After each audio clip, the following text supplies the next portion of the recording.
আজকে তোমাদের সাথে শেয়ার করব আমার বড় মেয়ের খুব পছন্দের একটা রেসিপি। এই রান্নাটা আমার বড় মেয়ে খেতে খুবই ভালোবাসে। এটা হলো গিয়ে চিংড়ি মাছের কারি, মানে প্রনস কারি। তো যখনই কোনো স্পেশাল ডে থাকে, ওর বার্থডে থাকে, বা যখনই কোনো কিছুতে আমি ওকে বলি মামান কী খেতে ইচ্ছা করছে, কী রান্না করব, কী স্পেশাল করব, ও সবসময় বলে মা প্রনস খাবো। মালাই কারি করো, না হলে প্লেন কারি করো, না হলে ধাবা স্টাইল কারি করো, চিলি প্রন করো, গার্লিক প্রন করো। ও প্রনস খেতে খুব খুব ভালোবাসে।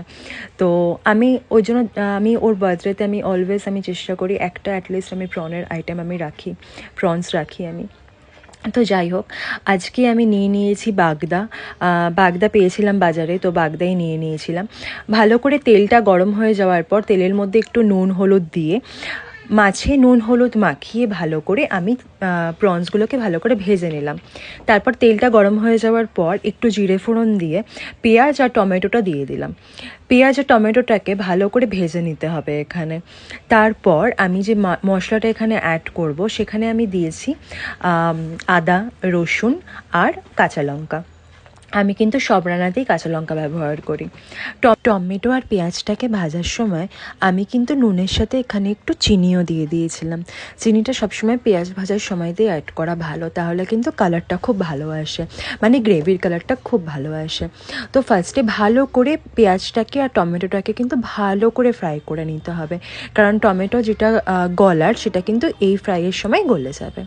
আর আমরা বাঙালিরা যেহেতু আলু ছাড়া মাছ খেতে খুব একটা পছন্দ করি না, তো আমি ওর জন্য আলুটা দিয়ে দিলাম। আর আলু খেতে আমার বাড়িতে তো একটু বেশিই পছন্দ করে আমার বর আর আমার দুই মেয়ে, তো তার জন্য আমি একটু আলু অ্যাড করে দিলাম। বাট এটা তোমরা নাও করলে করতে পারো। অনেকে কুমড়ো অ্যাড করে, আমার মা কুমড়ো দিয়ে করে চিংড়ি মাছ, ভালো লাগে খেতে। আমি যদি কোনো দিনও করি, আমি ডেফিনেটলি সেই রেসিপিটা শেয়ার করব।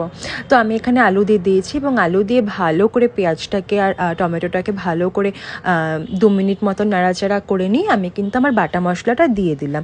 আর তার সাথে দিলাম এখানে একটু জিরের গুঁড়ো আর একটু ধনের গুঁড়ো।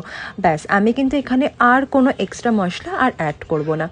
এবার পালা হলো গিয়ে ভালো করে মশলাটাকে কষিয়ে নেওয়ার। যেহেতু আমি বাটা মশলা একটা এক্সট্রা অ্যাড করেছি, ভালো করে কিন্তু মশলাটাকে কষাতে হবে যেন আদা আর রসুনের কাঁচা গন্ধটা কেটে যায়।